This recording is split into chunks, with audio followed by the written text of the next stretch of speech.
یہ مہم بہت زور پکڑ لی، طول پکڑ لی۔ اس کے بعد امام حسین نے اپنے گھر والوں سے مشورہ کیا، کیا ہم مکہ میں ہی پوری زندگی کاٹ دیں یا پھر کوفہ جائیں؟ کوفہ جا کر کے ہم دیکھتے ہیں۔ تو سارے لوگوں نے کہا کہ کوفہ نہ جائیں۔ وہ لوگوں نے حضرت علی کے ساتھ بھی اچھا معاملہ نہیں کیا، امام حسن کے ساتھ بھی اچھا معاملہ نہیں کیا۔ امام حسین پھر خاموش ہوئے۔ اب یہاں پر ذی القعدہ کا مہینہ شروع ہو چکا تھا۔ پھر خطوط اتنے آئے کہ کوفہ والوں نے ایسا خط لکھا، دیکھیں اب امام حسین کو جانا ضروری ہو گیا تھا۔ کیوں؟ انہوں نے لکھا تھا کہ اے حسین ابن علی، امام علی مقام، قیامت کے دن اگر اللہ تعالی ہم سے سوال کرے کہ تم نے یزید جیسے فاسق و فاجر کو امام کیوں بنایا، کیوں اس کے ہاتھ میں بیعت کی، تو آپ سن لے، ہم اللہ کی بارگاہ میں یہ کہیں گے، ہم نے تو تیرے رسول کے شہزادے کو بلایا تھا، انہوں نے اپنا ہاتھ ہمیں نہیں دیا، اس لیے ہم نے یزید کے ہاتھ میں ہاتھ دیا۔ یہ بلیک میل کرنے کا طریقہ ہے، اس طور پر ایموشنل کرنے کا طریقہ ہے۔ تو انہوں نے جب یہ کہا تو یہ حجت ہو گئی امام حسین پر۔ حضرت امام حسین نے کہا میرے اوپر اب جانا واجب ہو گیا ہے، کیونکہ ظاہر سی بات ہے کوفہ والے ایک ظالم و جابر کے خلاف کھڑے ہیں، تو جو سمجھتا ہے کہ ظالم کے ہاتھ میں ہاتھ نہیں دینا چاہیے، اسے چاہیے کہ وہ اپنا ہاتھ ان کے سامنے بڑھائے۔ ظاہر سی بات ہے اصول اور طریقہ یہی ہے کہ اگر کوئی گندے پانی کا گلاس لے کر پکڑا اور پی رہا ہے تو آپ کا فرض بنتا ہے آپ اس کو روکیں، آپ اس کو روکیں۔ لیکن روکنے کا طریقہ کیا ہے؟ آپ ایک اچھے پانی کا گلاس اس کو دیں اور وہ پانی پھینکنے کا حکم دیں، وہ پھینک دے گا اور آپ کے پاس کا اچھا پانی پی لے گا۔ اور اگر آپ اچھا پانی بھی نہیں دے رہے اور اس کو برائی سے روک بھی رہے ہیں، برے پانی سے، وہ پیاسا ہے پی لے گا۔ یہ اصول ہے، یہ دستور ہے۔ حسین اعظم رضی اللہ تعالیٰ عنہ جب یزید کی بیعت کا انکار کر چکے تھے تو ظاہر سی بات ہے اچھا خلیفہ بھی دینا آپ کی ذمہ داری ہو گئی تھی، اور اس کے سب سے زیادہ حقدار امام حسین تھے۔ حضرت حسین رضی اللہ تعالیٰ عنہ نے جب یہ کہا مجھ پر جانا واجب ہے، تو بعض معزز صحابہ مکہ کے انہوں نے مشورہ کیا کہ پہلے آپ اپنے خاندان میں سے کسی بھروسے مند معتمد آدمی کو کوفہ بھیجیں، اگر وہ وہاں کے حالات لکھ کر آپ کے پاس بھیج دے آپ کوفہ چلے جائیں۔ تب میرے آقا امام علی مقام حسین اعظم رضی اللہ تعالیٰ عنہ نے اپنے خاندان میں حضرت امام مسلم بن عقیل، اپنے چچا کے بیٹے، حضرت علی کے بھائی تھے عقیل، سگے بھائی تھے، ان کے بیٹے امام مسلم، یعنی امام مسلم امام حسین کے چچیرے بھائی تھے، چچیرے بھائی۔ امام مسلم کو بلایا، کہا کہ میرے بھائی میں چاہتا ہوں کہ آپ کوفہ جائیں اور وہاں کے حالات دیکھ کر کے مجھے لکھ بھیجو، جیسے حالات ہوں گے میں سفر کروں گا۔ امام مسلم بن عقیل نے کہا ٹھیک ہے حضور، آپ کا حکم جیسا ہوگا میں چلتا ہوں۔ دوسرے دن وہ رخت سفر باندھ رہے تھے، ان کے دو ننھے سے شہزادے ساتھ میں تھے۔ تاریخ کی سچائیاں آج بھی خون کے آنسو رلا دیتی ہیں۔ محمد اور ابراہیم دو ننھے شہزادے باپ سے بہت زیادہ لگاؤ رکھتے تھے۔ امام مسلم ان کے دو بیٹے محمد اور ابراہیم، جن کی عمروں میں اختلاف ہے، بعض نے لکھا ہے 8 اور 9 سال کی عمر کے تھے، وہ باپ کو چھوڑ کر رہتے نہیں تھے۔ تو امام مسلم نے کہا امام علی مقام سے کہ یہ ماں کو میرے بغیر ستائیں گے، پریشان کریں گے، سفر میں میں انہیں اپنے ساتھ لیتا ہوں۔ اجازت دی گئی، دونوں شہزادوں کو لے کر نکل پڑے۔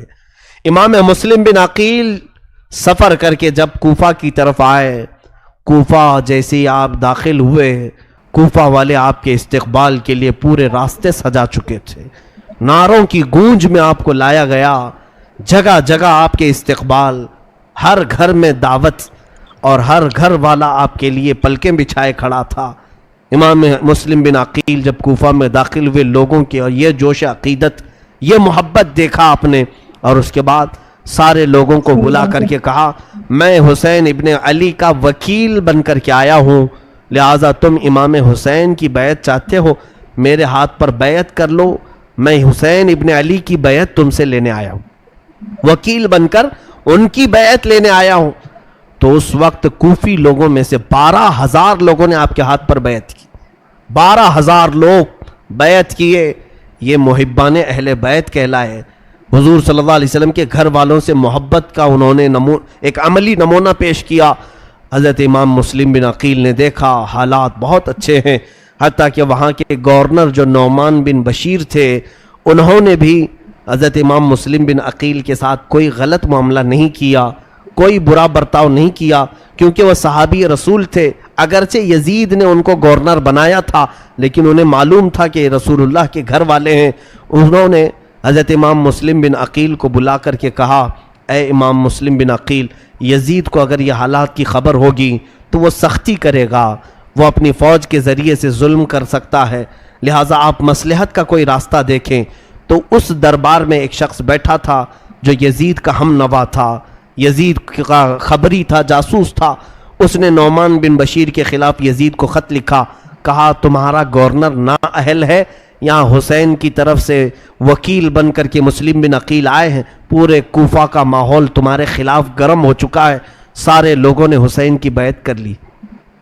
یہ خط یزید کے ہاں پہنچا۔ ادھر امام مسلم بن عقیل نے حالات دیکھے، بہت اچھے تھے، گھر گھر میں اہل بیعت کے چرچے تھے۔ امام مسلم بن عقیل نے اسی دن خط لکھا مکہ اور روانہ کر دیا۔ خط لکھ کر کے ایک قاصد کو بھیجا، اے حسین ابن علی شہزادہ رسول، آپ تشریف لائیں، کوفہ کی سرزمین بالکل سازگار ہے، ماحول بہت اچھا ہے، آپ کے چاہنے والوں کی تعداد بہت زیادہ ہے، یہاں ہر گھر میں آپ کا عاشق ہے، آپ کا انتظار کر رہے ہیں۔ یہ خط لکھا اور مکہ کو روانہ کر دیا۔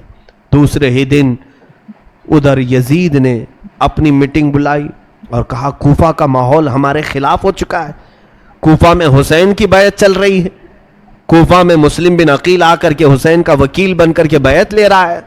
اس خبر کے بعد اس نے پوچھا کہ کیا کرنا چاہیے۔ وہاں بیٹھے ہوئے لوگوں نے مشورہ دے کر کے کہا وہاں کے گورنر نعمان بن بشیر کو ہٹاؤ اور کسی سخت قسم کے گورنر کو نافذ کرو۔ تو لوگوں نے مشورتاً کئی نام پیش کیے، اس میں ایک نام آیا عبید اللہ بن زیاد کا، جس کو ابن زیاد کہہ رہے ہیں۔ یہ بصرہ کا گورنر تھا۔ اس کے متعلق لوگوں کا خیال یہ تھا کہ اتنا سخت دل تھا، یہ کسی کی رعایت نہیں کرتا تھا، اور ایک طوائف کا بیٹا تھا۔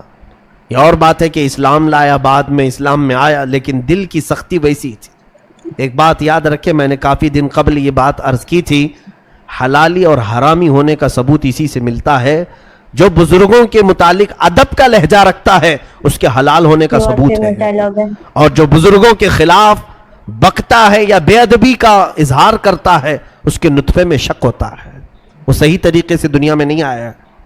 بہرحال عبید اللہ بن زیاد سخت قسم کا گورنر تھا۔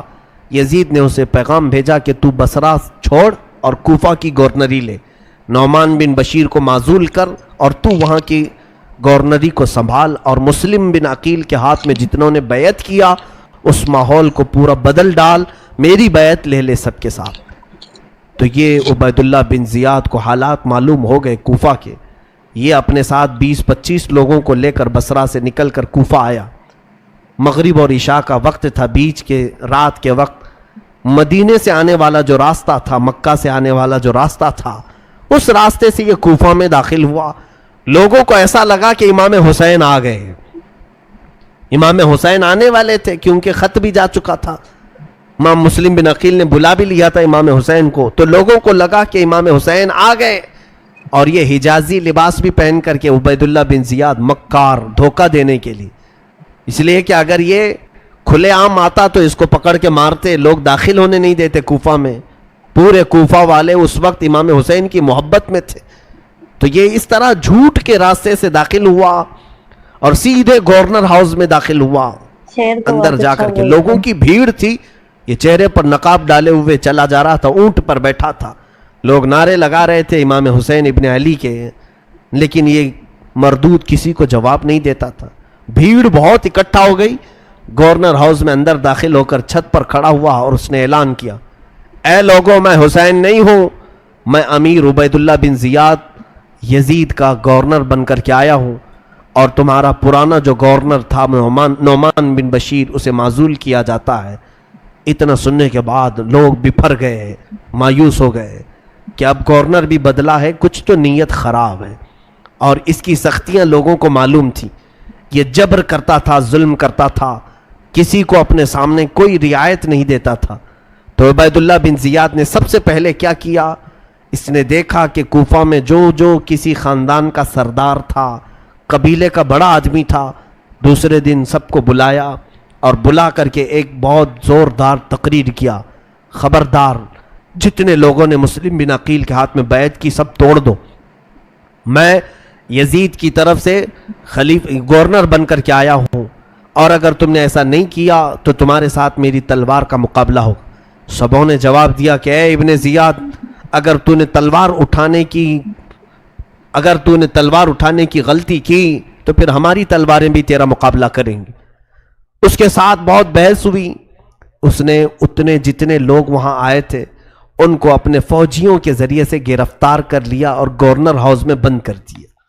حضرت مسلم بن عقیل رضی اللہ تعالیٰ عنہ، مختار بن عبید ان کے گھر میں قیام پذیر تھے، اور ان کے بعد پھر حضرت ہانی بن عروہ ایک صحابی تھے، ان کے گھر میں آپ قیام کر رہے تھے۔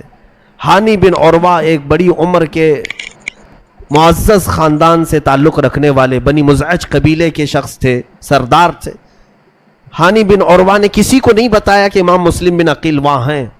امام مسلم کے ساتھ اب حالات کیا ہوئے دیکھیے۔ دوسرے دن امام مسلم بن عقیل نے پورے کوفہ والوں کو آواز دی، کہا کہ اے کوفہ والوں چلو اور گورنر ہاؤس کا گھیراؤ کرتے ہیں۔ اس وقت آپ کی آواز پر 30,000 لوگ جمع ہوئے، اور عبید اللہ بن زیاد گورنر ہاؤس میں ہے، پورا گورنر ہاؤس گھیراؤ کیا۔ امام مسلم بن عقیل اگر صرف ایک اعلان کرتے تو اینٹ سے اینٹ بجا دیتے، اسی دن اس کا خاتمہ ہوتا، لیکن یہ اہل بیت کا گھرانہ ہے، خون پسند نہیں کرتے، اور خاص طور پر مسلمانوں میں کیسے پسند کریں۔ امام مسلم بن عقیل نے سوچا کہ بات چیت سے معاملہ حل کروں۔ عبید اللہ بن زیاد کو پکارا اور کہا کہ اگر تو کوفہ والوں کے ساتھ سختی کرے گا تو ہم تیرے ساتھ سختی کریں گے۔ اس نے ماحول کو گرم دیکھ کر کے کیا کیا، جتنے وہ سرداروں کو نظر بند کر کے رکھا تھا ان کو گورنر ہاؤس میں پھر سے طلب کیا اور کہا جتنے تمہارے خاندان والے گھروں والے یہ آئے ہیں مسلم بن عقیل کے ساتھ، چھت پر چڑھ کر کے انہیں اعلان کر دو کہ سب مسلم کی سے الگ ہو جائیں، نہیں تو پھر تمہارے خاندانوں کو بھی میں تباہ کر دوں گا اور تمہاری گردنوں کو بھی صحیح نہیں چھوڑوں گا۔ ان پر یہ بات اثر کر گئی، وہ سب کھڑے ہوئے، ان کے خاندانوں والے بہت سارے تھے مسلم بن عقیل کے ساتھ، تو سبوں نے چھت پر کھڑے ہو کر کے کہا کہ اے لوگو، اگر ہماری جان کی امان چاہتے ہو تو چھوڑ کے ہٹ جاؤ، امام مسلم بن عقیل کے سے ہٹ جاؤ، یہ عبید اللہ بن زیاد اور یزید بہت سخت ہیں، تمہیں بھی مار ڈالیں گے ہمیں بھی مار ڈالیں گے۔ ان لوگوں کو جب چھت پر چڑھے ہوئے دیکھا تو سب کی نیتیں بدل گئیں، ارادے بدل گئے، سب منتشر ہو گئے، یہاں تک کہ روایت میں امام مسلم بن عقیل اس دن شام میں جب مغرب کی نماز اور عشاء کی نماز کوفہ کی جامع مسجد میں پڑھانے کے لیے تھے تو تقریباً 12,000 لوگ آپ کے پیچھے نماز پڑھ رہے تھے، 12,000 لوگ نماز پڑھ رہے تھے۔